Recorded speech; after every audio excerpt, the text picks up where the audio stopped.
welcome back to Chicago Now. Like we said, we told you it was going to be a quick break. And look, we have a change of scenery here. Some great toys in front of us. Now, you have kids. Yes, obviously. I got a 9-year-old, a 4-year-old, and we just bought, this was last night. My 4-year-old's obsessed, not this exact one, but a Lego that was a front-end loader. He's obsessed with construction equipment. Loves construction equipment. Legos As you do. have gotten so much better than when I was a kid. So it's like a functioning, so it's got It's true. So this is Lego technique. Yes, exactly. This teaches them. Yeah, it has working pistons in the rear engine on there. The front-end loader did too. Trust me, it was the end of the day, and I was, making it for him, right? Yeah. And it was like, I had to be like, wait, this is way harder. But they're like working toys now once they're built. That's absolutely correct. And they have Lego for all different ages. So starting at preschool all the way up to the adult fans of Lego that are going to build it like a model kit. And that's James on, by the way, with Toy Insider. We were so excited to talk about No Lego. worries. You got to get excited about that. Thank you for joining us here. Absolutely. Yeah. All right. So we got these kinds of Legos. These are going to be a hot ticket this Christmas. Absolutely. Already are. The Ferrari, for whatever reason, is one of the hottest ones right now. Cute. So we're going with 10 and up on that one, but of course, younger kids, they can do that with the grown-up. Let's go right in front of you here. Thames and Cosmos, Gecko Run. This is going to have kids building their own vertical marble runs. Whoa. And these attach using this nano material, so there's no glue, so it's not going to stick to your walls. But what I did here, so that we could kind of see this on television, is put it Oh, you actually put it on the wall? On this plexi, or your fridge or whatever. Cool. So check this out. So we got the marble here. Okay. We're going to roll it through there. There we go. And whoa! So starts with the starter kit, and you can not only find these at major retailers, but also your mom and pop independent toy shops, which is awesome. Add-ons you can get. So hold on, back up, because when I was a kid, it was blocks and marbles. It was the wooden ones. Yep.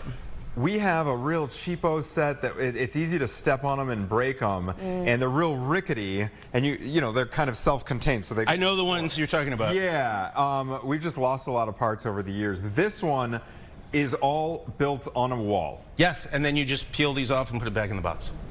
Easy. I want to make sure we mention tomorrow is National STEM Day, and a lot of these are kind of like, science-y. Maybe it's getting, using different parts of your brain, although we don't want to tell the kids that. Because maybe they won't everything on this table, science, technology, engineering, and math, and sometimes people throw the A in there and they do STEAM, which adds art to it. But all of these teach kids, and not only that, too, you mentioned tomorrow, Chicago Toy and Game Fair opens tomorrow out in Rosemont. That's right. And 3 of these companies, Lego, Abacus Brands, and Fapper and Toys, are actually all out there. That's great. So, we previewed a little bit. There's a bunch of Chicago companies. You know Magnetiles? They're in Bolingbrook. They're in Bolingbrook. Interesting. Yes.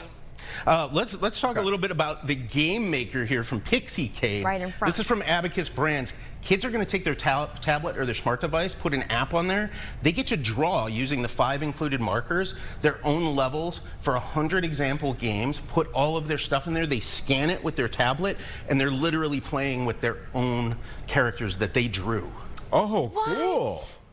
Cool. Could you imagine being a kid and getting this, and then knowing that, wow, it just inspires so much. So you draw it on the whiteboard type thing. You're going to draw it in there. You scan it, and then it basically comes to life. Correct. Wow. So I have seen this. Okay, have you seen these? So on social media, I saw an ad for this week where you can take an old picture of yourself, like when you were a kid, upload it to an AI, and it will bring open this up. The photo to life. It almost sounds like it's so elaborate. But this has actually been on the market for a couple years from a company called Bit of Genius, and then Abacus took it and just made it even more elaborate. And there's new versions coming out. There's one with pudgy penguins coming out, which is a hot trend. Okay. So there's actually a pudgy version of Pixie Cave coming out. Cute. Did you ever have a Tamagotchi? Yes, I did. You had Tamagotchi? Yeah, I did. Okay. So, Tamagotchi Paradise from Bandai Namco Toys and Collectibles North America. They have upgraded this. So you're going to take care, I've got one here.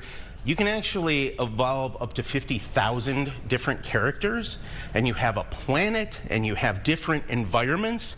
And right here, we've got the planet on here. You can actually zoom into the cellular level and see how your little pet is, and you still have to feed them, play with them. Wait, yes, okay. So this is the thing. Yeah, it's like, you know.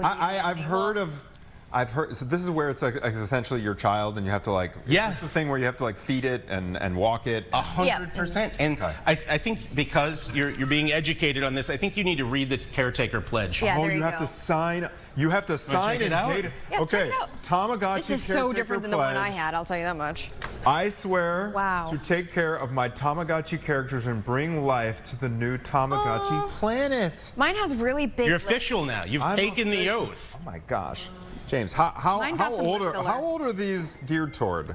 This right here, 6 and up. 6 and up. Tamagotchi, I think it's next year is going to be 30 years that's been available in the U.S. Wait, yes, I did. And I was really bad at taking care of it. Let me ask you, while we have Gabby here, what is the appeal of having an obligation when it comes to a toy? Like, I don't know. I think it's the same with a kid having a baby doll or a G.I. Joe or something. Maybe more, on the feminine side of things. With the G.I. Joe, you throw it in the corner when you're not. Yeah, well, I'm not trying to be hard. G.I. Joes are back too. G.I. Joe classified. Are they really? Series. Yeah, but they're geared more towards people our age. I heard you say your age earlier, and I'm a little bit older than you. No. Yeah, I'm 49. Birthday. G.I. Joe. No way. Exactly. Look what I'm wearing right here. Oh my gosh, Transformers holidays, because we're talking holiday toys. But so wait, kids our age are buying toys for themselves. And are they keeping them in the box and reselling them on eBay? Or some are, or some put them in their offices. Yeah, or some play with them. Maybe you're stressed at work. Speaking of play, let's play with this. Oh yeah. This is one of my favorites of the last couple of years. This is called Air Tubes from Fat Brain Toys. You buy the turbine and the tube set as a starter pack. And then they have add-ons. There's even like a wacky waving inflatable flailing arm tube man. This is going to teach kids engineering velocity. Think like when you're at the bank and you have those vacuum tubes. I'm going to pause you for just a second. This is the best because team ever. I want to keep our viewers on edge here. We're going to take a 60-second break, and we're going to watch the magic unfold live when we come back with James on after this.